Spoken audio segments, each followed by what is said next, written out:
Hello and welcome to Daily Politics on Trust TV. On this program, we discuss issues around politics, policy and governance. I am Hamza Idris. As Nigeria grapples with growing number of citizens falling into multidimensional poverty bracket due to living condition crisis, citizens have continued to ask of the whereabouts of the federal government's palliatives channeled to the vulnerable groups through state governors and federal legislators. Some people believe President Bola Tinubu is demonstrating leadership capacity to ensure accountability and governance by suspending and investigating public office holders with a view to instill a sense of responsibility towards stewardship. This is against the backdrop of the series of such interventions rolled out by the President's administration at the wake of the subsidy removal on petrol and the recent festive season, as confirmed by the Honorable Member representing a Sako Federal Constituency in the House of Representatives, Honorable Dekeri Anamero. Honorable Anamero said President Tinubu gave all of them, members of the lower chamber, trailer loads of rice to share to their various constituencies across the board. And we have joining us for the discussion Dr. Suleiman Abdullah. He's the chairman, Global Network for Peace Enhancement in Nigeria. And we have joining us virtually from Birnin Kebbi, Barrister Umar Aminu Kalgo. He's a lawyer and secretary of the NBA Birnin Kebbi branch. Welcome to the program, gentlemen. Thank you very much. It's a pleasure meeting you. Yes. Barrister, welcome to the program also. Yeah, Idris. Thank you. Okay, we now take a short break, and when we return, the conversation commences. Don't go away.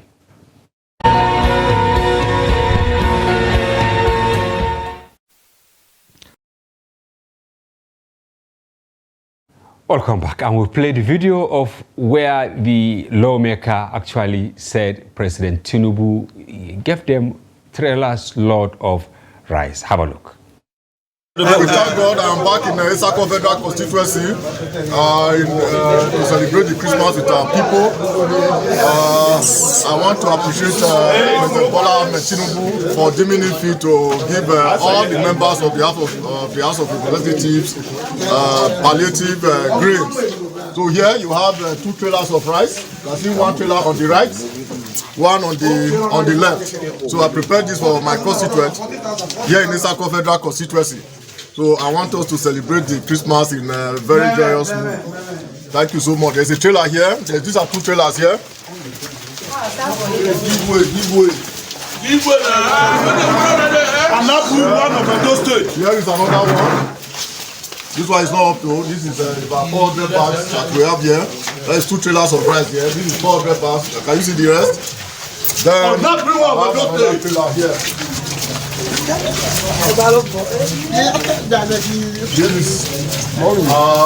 have about how many bags of rice? About 900. One at because of the space. All in all, we have 4 trailer load of rice. That is 600. That is 6 times 4. That is 1,000.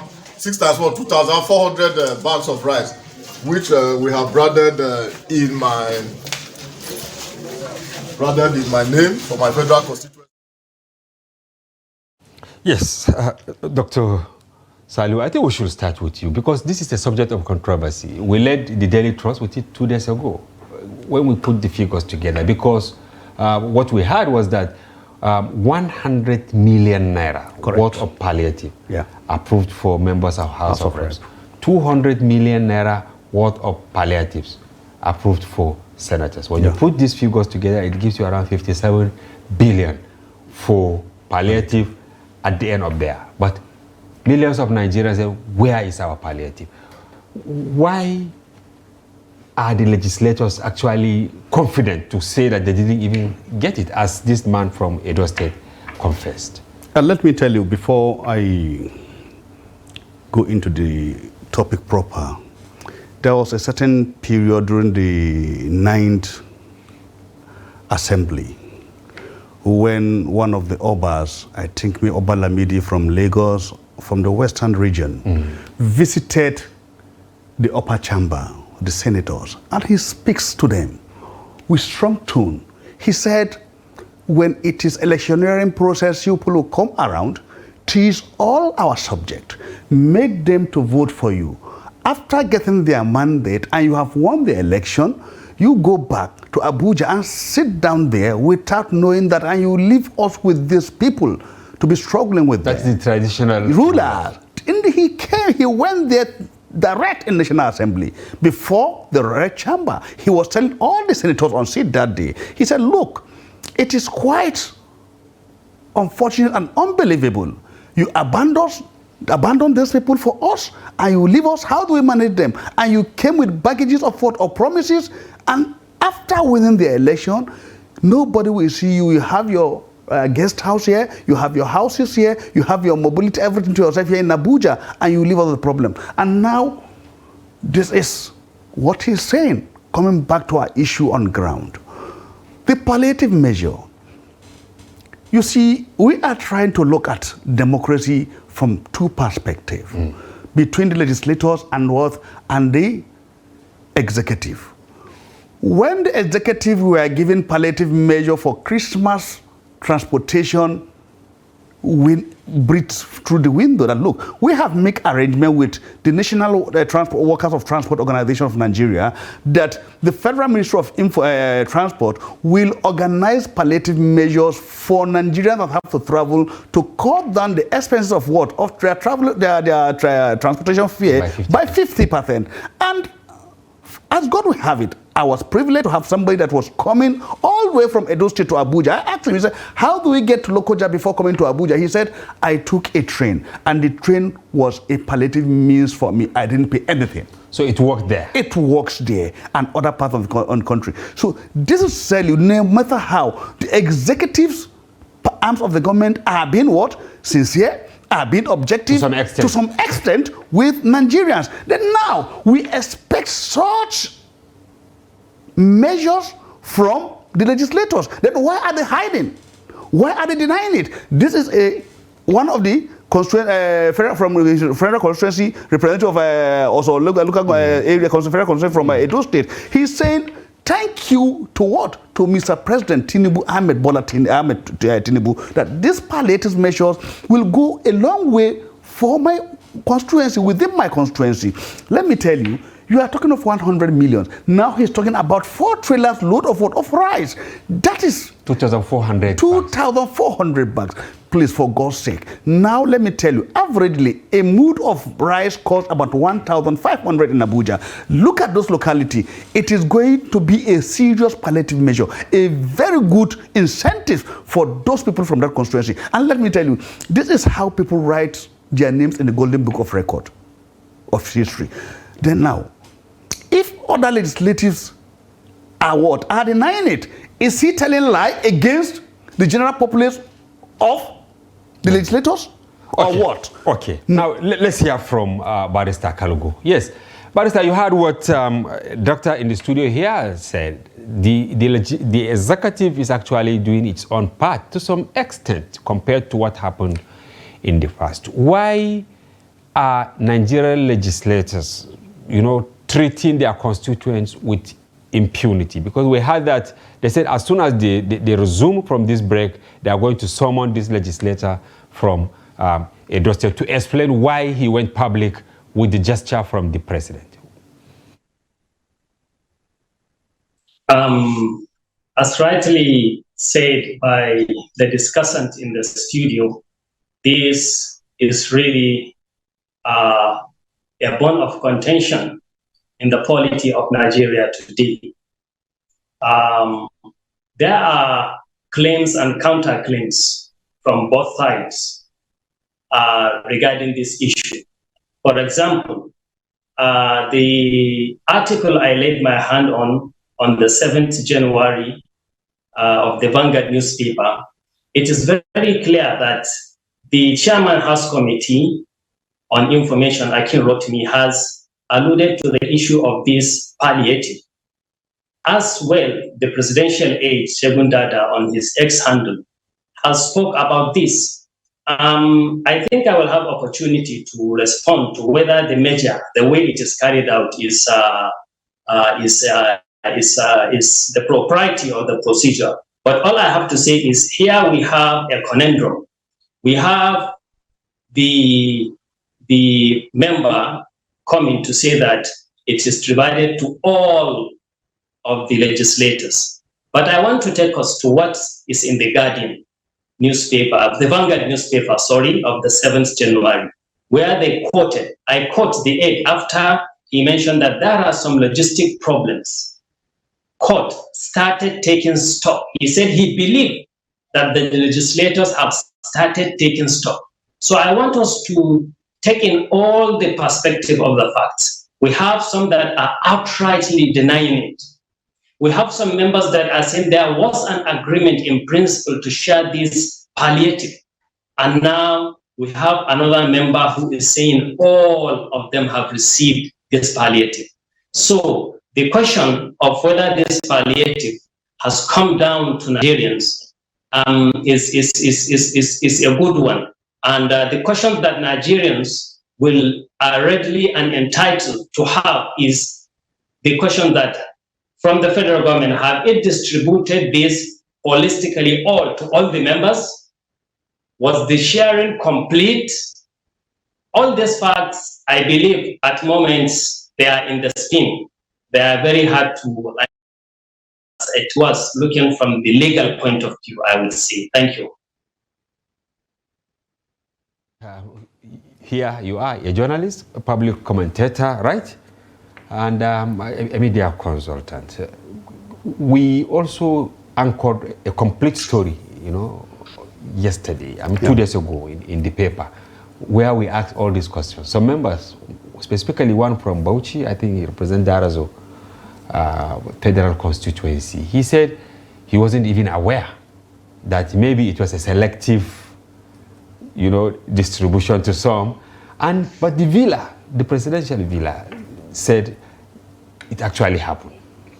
Let me tell you, when it comes to palliative measures and financial dealing with the legislative arm of government, they try to push a lot of information under the carpet. They want to make it as if it is a personal issue. It's not a Nigerian issue. Why are our legislators not transparent when it comes to what their salary allowances and other means of what? Of financial obligation given to them for their constituency, even their constituency project. What is happening to them? Nobody is talking about it. Let me tell you, let me come to media house. The existence of media houses depend on what social project and advertisement. Where is the money meant for their constituency project? Why are they not advertising to their constituency in the papers? Let us see what have they collected from what? From the federal government, and what are they doing with this money? And how far have they gone with this money? What are they complaining from the constituency? Ask these legislators, both from the upper chamber and lower chamber, the green chamber and the red chamber, how many constituency offices do they have in their zonal back in the state? They're supposed to have 3 to 6 offices. So what is happening? And they're supposed to employ people there, and they're being paid this money to employ and have what? Constituency office across the state within their constituency. What is happening? So you see, we are in this part of the country, or in this part of the world, we are abusing democracy. And democratic process is to bring the government closer to the people. Let the grassroots feel the impact of the government. The impulse of the government is, look, when the grassroots is being connected with the government, not just through palliative meetings, through directly or indirectly involvement of the grassroots in the government, you have a feedback mechanism whereby the government will be able to look at this from, look, as I'm giving you, I'm getting back the feedback from you. Now, this is now what is happening. We are getting the feedback from the ordinary citizens in Nigeria. Say, look, we have not gotten this palliative. What is happening? Ask a question. And legislators are trying to hide. Did that, look, nothing happened. And the executives are saying, look, something has happened. Let me tell you, when the Senate Assembly came on board, there was a statement that the Senate President wanted to make, that, look, your allowances have been paid. Yes. And instantly his colleague make him to understand that, look, you need to retrieve your statement, because our constituency, back in our constituency, people will now be asking that, look, some allowances have been paid. What is happening to our follow-up? But look, let me tell you. And he now said, I have withdrawn my statement. My statement. I sent you prayers to emails. Let me tell you, look, before you become a senator or House of Rep members, you have some political structure on ground from your constituency that you left behind. Those people, whatever it is you are getting at the federal level, you must report to them financially or in terms of feedback by any means of what, palliative or any standard of legislative means. Not just by palliative. Look, you need to report back to your constituency what is affecting them, what is the problem, how can we move forward. You get memos from the grassroots. We have lawyers, we have retirees, we have senior citizens at the grassroots that look, they have the time now to read and do their research. You get all this their research paper, come back to the National Assembly, present it and make a case out of it. You understand now? Look at the legislative aspect of it. Then you make a case for your constituency and go back to them. Yes, this is what I'm doing, this is what I have done, and this is the feedback. We are expecting federal government to bring social projects to the doorstep of these people. So if these things are not there, even in the legislative real time of what their constitutional right as legislature is not being executed, talking of palliative measures. What is it? These are people that we are talking. They are not talking about their constituency. The people at the grassroots, they are the people that voted for them, all their followers. And let me tell you, as I said before, within the next 4 years. Not even up to 4 years. They will now be going back to these people to ask for another four term. Okay, let's hear from. These people now will be asking them where is our rights. Okay, but Mr. Kalugo, do you think the trust between the constituents and the legislators, I'm talking about National Assembly and even the State Assembly, is actually deteriorating because of this lack of trust? On this issue, I look at it from the legal perspective. Well, I can go politically. I would say, you see, this saga now that is happening of these palliatives, I would say politically it plays more in the hand of the executive, really. But I want us to know that our system is a federal system on separation of powers. The issue of constituency project is controversial. I'm sorry, I need to bring this point right, because what I want us to know is that the executive is the one that is to execute and carry out the programs and laws that were passed by what? By the legislature. So what I'm trying to say now, the responsibility of carrying out, sharing, and knowing that this palliative reached every nook and corner is on the executive. So now it's like the responsibility now, it gives the senators, and if this happens now, you can see how the backlash is coming on the senators while the federal government is. So what I'm trying to say, it's like now if you want to probe, just consider it with the better edu issue, Honorable, because that one is directly under what? The executive. And you see how it can be probed. Now the question is, what is happening in the legislature? How do you probe it? It is supposed to be the federal government, executing it to the latter, to the very, very grassroots foundation. And while the legislatures are what? Carrying oversight function. So now how do you go? So I just want to bring the systemic problem to this issue, but politically it works well. And while I'm saying this, I'm not refuting what the federal government has done. It is quite right that during festivities or at every very moment, considering our situation and the idea behind the removal of the subsidy, that this palliative can be opened up, especially during times of festivities. But let's not take our eyes to this greater system that we already have. I know when I talk of this constituency projects, the legislators will always want to have it. But having it in a way that they are the one to execute it is not good. And it has been contentious in our issue we discussed today. But they mean that is a way that they reach, the locals to see that they are doing something. Let's leave the system the way it is. I believe it's the best way to go. And as I commend the federal government for opening up this, the responsibility would have been on the federal government to see it reached to the latter without placing it under the hands of the legislatures to see how they go down and distribute it.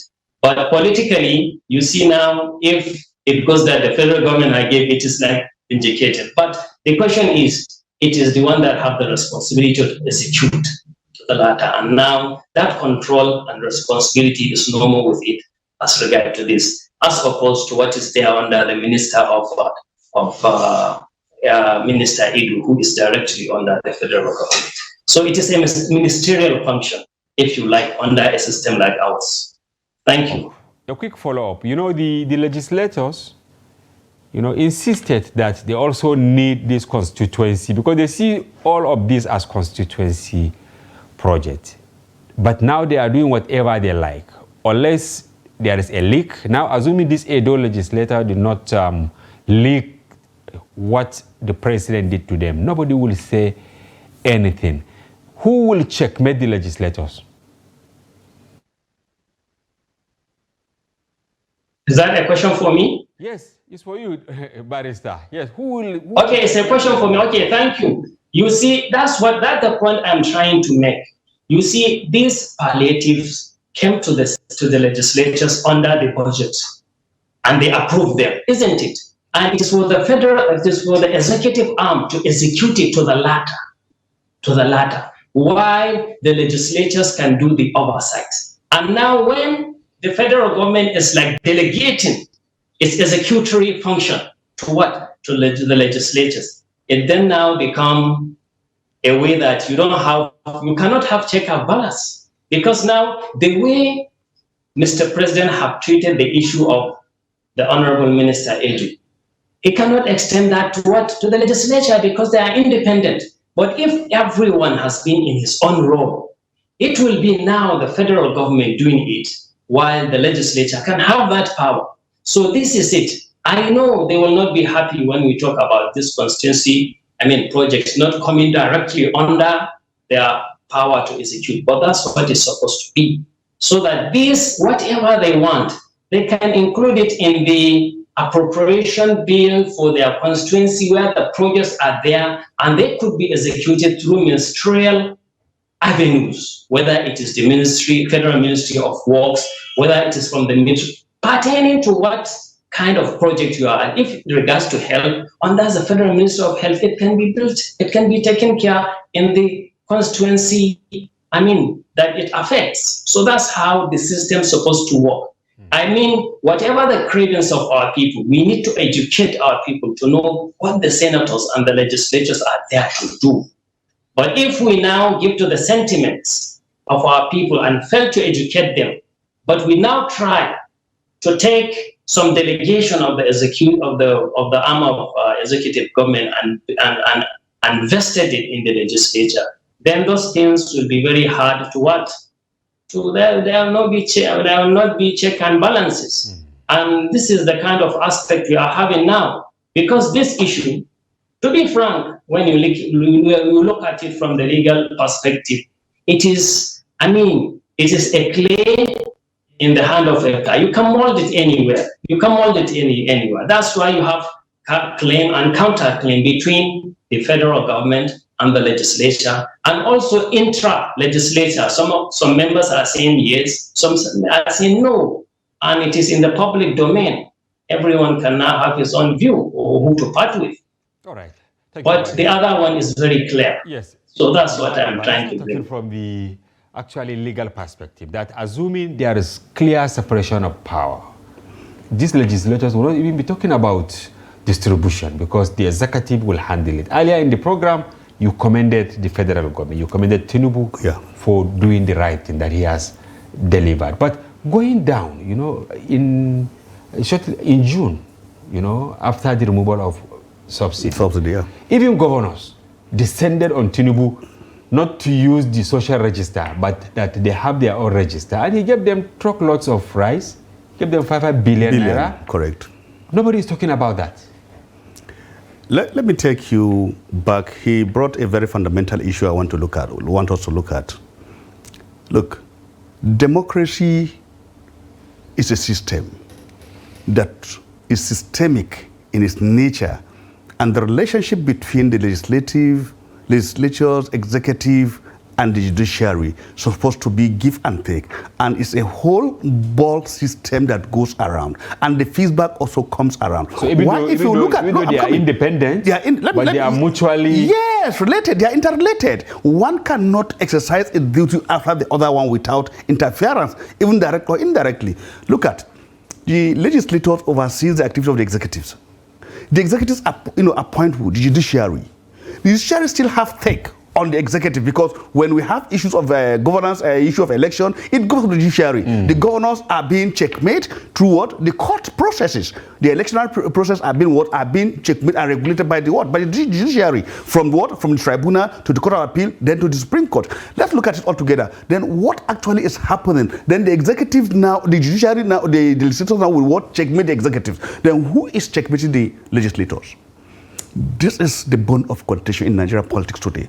Let me tell you, we can have it now always. Is it that the electorate should now start checkmating them? No. What is there that, look, we should also have a board that will checkmate the legislators. Now, let the judiciary and executives have a body that will look at what their excesses. We should have, let me tell you, it happened in Zanzibar in 1955 when Mala was there. It was democracy, but they make it all inclusive. So it is a democracy. Every tribe will send a legislator, will send a delegate to represent that nation in, as far as that assembly is concerned, legislative issues concerned. They make the democracy within their own understanding in Zanzibar. That's 1955. So what I'm saying that, look, democracy accepted good and fine. But if you look at what Socrates says about the 7 point that will kill democracy, also is that, look, when you leave democracy in the leadership of democratic system, or in the hand of thief, and what?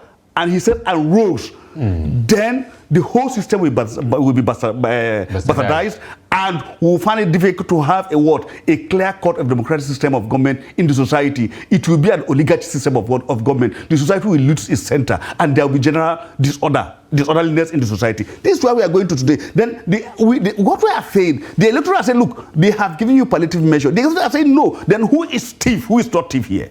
Who should I give? Then let me tell you, from point blank, now, how do we checkmate the executives?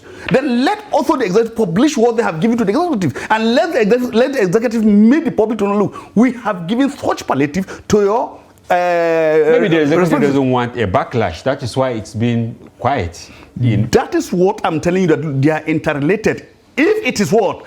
If they are not transparent in their dealing, both legislative and executives, that shows they are saying the same thing. They know what they are doing. So what stopped Mr. Tinubu to come and tell you, I've given this money, or want him to have a national broadcast and tell Nigerians, look, I've given palliative measures through your what? Your constituent, through your legislators. But doctor, you know, there is even an infographic is there going around. Yes.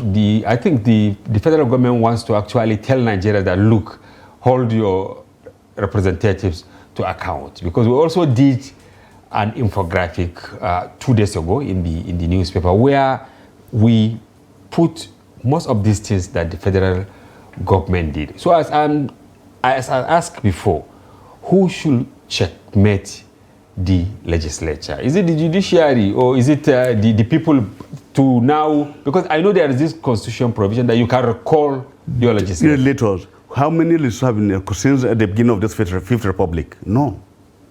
It has never happened in Nigeria.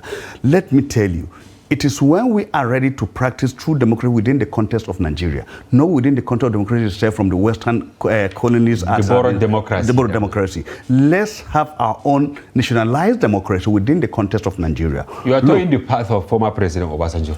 Correct. It is what it means. Correct. Let's have it. Because look, a typical Nigerian man will always like to abuse the system and take advantage of the system. Let me tell you, if a legislator will forget the right of his electorate just on 100 million, forgetting the people that have voted for him, and spend their time, then tell me, please, there is no hope.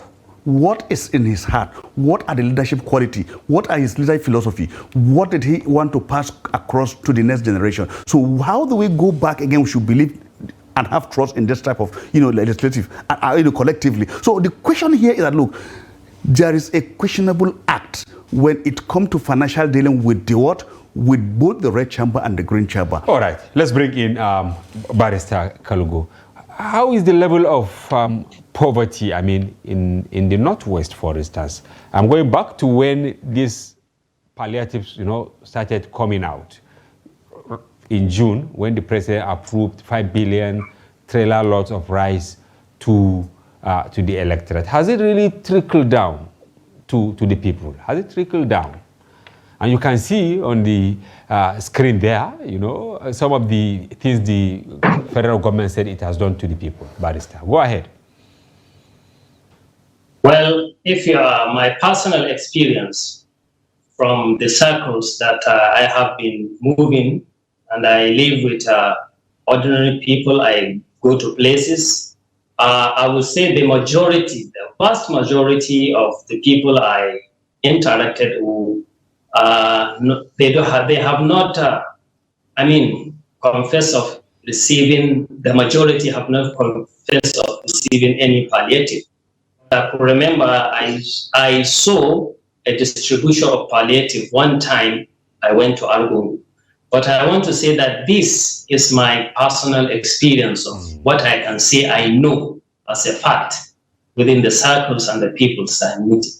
I have heard what my colleague have said, but we always blame our systems. I think this democracy we are practicing the time, it has appropriate check and balances already. I want us Nigerians to think about something. It is not about the system. It is about your commitments to, integrity and the patriotism and what have you. Because we have all kinds of systems that have high standards of living in the world. Look at the United States, if you are talking of democracy. Look at China. It's a dictatorship, the West would say. How are they faring in the world? Look at the UAE. It's a monarchy, absolute one. How is the standard of life there? So I think Nigerians should look in, don't always look out like the systems are responsible. We as individuals, as groups and nations have to come to terms.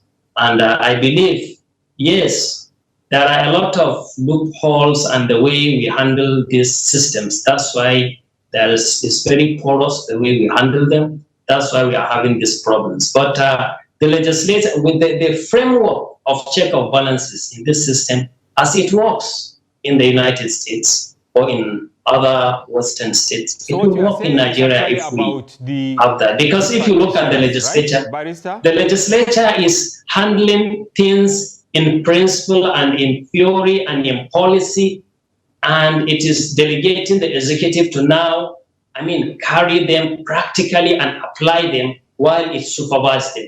And anything that comes in between or around, the judiciary is there to set the record straight, whether it is concerning the executive or the legislature. So the system, it works elsewhere and it can work here. It's about our commitment to it and our sincerity. That's what I would say as with this angle of discussion. I can see you are really interested in saying something, but I will plead that you hold your breath as we go on break. When we return, I will give you room to listen. Viewers, we're going on a short break. Don't go away, we'll be back shortly. Welcome back. If you are just joining, this is Daily Politics on Trust TV. Do well to follow the conversation across our social platforms on Facebook, Instagram, and watch us live on YouTube. We have virtually from Birnin Kebbi, Barrister Kalugo is actually the chairman NBA in Birnin Kebbi, and here in the studio is Dr. Suleiman, also the chairman of Global Network for Peace Enhancement in Nigeria. You said we need a branded democracy. Yeah. Barrister said it's not about having any kind of democracy because monarchy existed in China, absolute distinct, and all that. It's the practitioners, we Nigerians, are not willing to allow democracy to thrive. Let me tell you, the issue of individual and institution, ideology, philosophy is not trailing today in Nigeria and even in Africa at large. This is why today, if you look at the eastern part of Africa, we are having now why the military juntas are taking over from democracy. You're talking about Ivory Coast, Niger, our neighbor here, and Burkina Faso. Good, fantastic. Let me tell you, if you look at this, what is happening today in Nigeria is not individual. The institutions didn't give room to look at individual. Are they really qualified, bona fide members of a society that are trying to say that the institution that's supposed to, or the enabling laws, they are not strong enough to filter and get the right people. And they get the right people in the right place. Let me tell you, for example, why is it that we find it difficult in Nigeria today that, look, before you go back to Abuja to get your monthly subvention as a state governor, you must give or publish a clear account balance sheet of the last month money you have received from the federal government. Let's look at your check and balance. What is remaining? What have you not done? So that where you are coming to collect this money, you should come with a receipt. You are not talking about actually executive not being super humans. Nobody is checking them at the state level. The same thing is happening at the legislatures, at the legislative level. Nobody is checking them. Look, we have maybe at the executive level, you are referring to maybe like what is happening in the ministries now. Do you know how we started? After buying the SUV that we shared to the lawmakers, 160 million. 160 million. Then what are we saying? Even the new SUV, what do you call it, Toyota Prado, is up to 160 million. The 2025 model is out. We read them on the page. Yeah, to check it. Go and look at it compared to dollar. The rate of dollar per dollar. What are we saying? So look, we need a lot of questions need to be answered, and we need to set the record straight.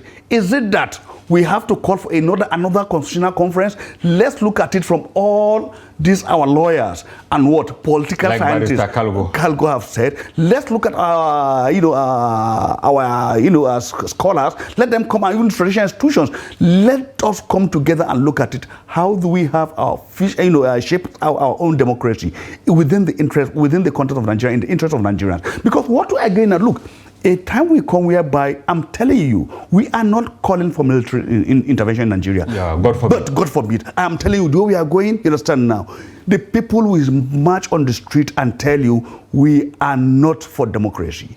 Because look, the problem here is that, look, we don't have the relationship that's supposed to move for us to see clearly between the legislature and the executive is not there. It is only when the judiciary come on board to settle issues that have to do with election or mandate of one political party or the other, we should judiciary being fair. That is why we get so cost of democracy. We have surrendered our independence to the judiciary. Okay, let's have a barrister now. Quite a number of issues rolled out by the federal government, supposedly, like the 35,000 provisional wage to civil servants. In many states, they didn't feel the impact of this. We're talking about removing import duties on CNG, that is compressed natural gas, and all that. Why are our leaders really ready all the time to say we have done A, B, C, D, and the people out there, they don't even see it, and they are finding it very difficult to talk?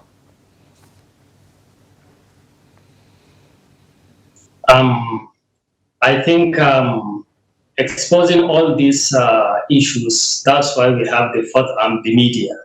Because you see, the country or the citizenry will not have the grasp to know really what is happening. We can hear the politicians making these promises, but for us to check how far have they gone, these have to be in public, and that's why the press is very critical. I think the role the press is playing is fundamental. And we as citizens, Nigerians, we have lost a lot of, if I can say, the self-esteem that the citizenry should have to ask questions and to demand clarifications from the people in power who are holding that power in delegation. But I believe with what is happening in the press, we are seeing positive signs. Because what happened on the issue of the Honorable Minister, Edu, yes, Data Edu, who has been suspended, is a good and a very clear indication that when Nigerians do seek clarification and take task, there's the political will come to fight this kind of things. And it is a very, very good achievement that we have made. And this government, I think, should leverage on this because it has given a great confidence to the populace that this government is not going to condone, any, fall short or inaptitude from any other person holding ministerial or having a power vested on him by the executive. So I think moving forward is a clear sign, but we all know that we are operating a federal system. And I know these things are more harder to achieve in the states, but God willing, the way it is coming from the above, from the federal government, it will trickle down. So we need to see powerful media outlets in the states. If we have them the way we have them nationally, I think we will move faster than the way we are moving now. Okay, still with you, Barrister. Before the media, carry out some of these responsibilities of giving voice to the voiceless, are you satisfied with the template being used to share these palliatives? It's like every minister, every commissioner, every other person will just wake up in the morning and say, okay, this is what I want to do. The issue of social register, nobody cares about it. What can we do to get it right? I think the vital statistics and social register is fundamental if, as a system, Nigeria is going to have safeguards for the vulnerable, because that's the only way you can be sure that whatever palliative you are giving is getting to the right people. So I think the register we are having, which has this, social register, is very, very vital. It will not be in the best interest of the idea behind sharing the palliatives to be at the whims of certain people in power to choose who to have or who not to have this palliative. I think that will not augur well. So our vital statistics, which has been gathering, especially civil societies can come into this, because we have various civil societies that have good data on these issues, and it will not be wrong for the federal government also to engage certain international NGOs who have been working in these areas of trying to alleviate and help people in various communities. And some of them have very nice ideas of helping people, not giving them the fish, but teaching them how to catch the fish in small businesses within their cottages, like poultry issue and all type of cottage businesses. So I think, I think this is the way to go forward, but it will never be right if we are doing it just whimsically at the mercy of certain people. However they do it, it will not go. It should be, documented and arising from the register we have. All right, thank you. He said haphazard approach will never take us to the promised land. Why are governors, ministers, local government chairman averse to palliative measures? Yes, using this social register? Because even in the local government, you know that there is social register. Why is it that they don't want to use that? They just want to go to a community, then handpick, and then move on. Let me tell you, in the first place, if I have to take a radical approach to this issue of palliative measures, it's just robbing the Nigerian citizens. Okay. Yes. The whole concept. The whole concept. Let me take a radical approach to it. Have you seen in the advanced world where the government will start sharing food for their citizens palliative? In the 21st century? The answer is no. Then come of it, we are talking of the valuation of Naira, that Naira is getting down, is devaluing. We are looking at it against dollar and pound sterling. Every day is going down. And the dollar is gaining more value than the Naira. Why?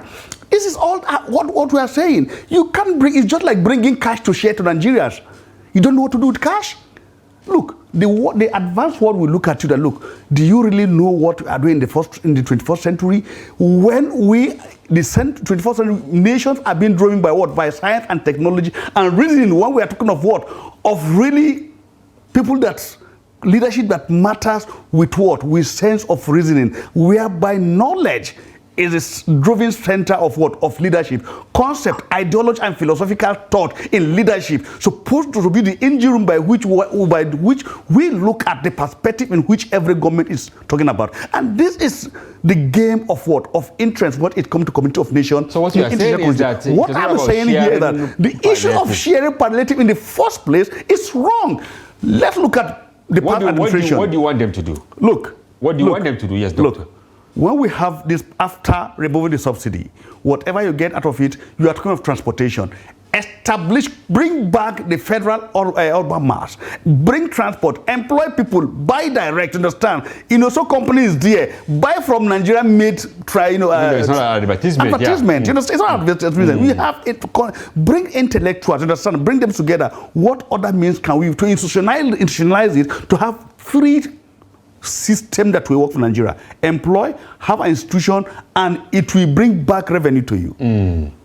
So this is what we are saying. In this aspect, so what you are saying is that the palliative, if they will continue to do it for years, it is just an avenue to enrich some people. Social registry or no social registry, who will work with it? Nobody. Because this individual interest have superseded the national interest. And the leaders' interests have not superseded the electoral interest. So what we are saying now, it is the responsibility of the federal government to look at what are the other measures can we use to bring succor to Nigerians, to bring relatively palliative measures to Nigerians. We are talking of the high price of kerosene. Kerosene per liter now is about 1,200. So the poor cannot even afford. So if you have 2,500, you have to buy a mood of rice of 1,500, half a liter of what kerosene to cook it for 1 day. So your final take is that government should go back to the drawing board. Should go back to the drawing board. All right, thank you. Let's take the final point from Barrister Kalgo. Is the palliative not working? Well, what should be done? Well, I think I would not say, what I would say is, from where I am, the majority of people here are farmers.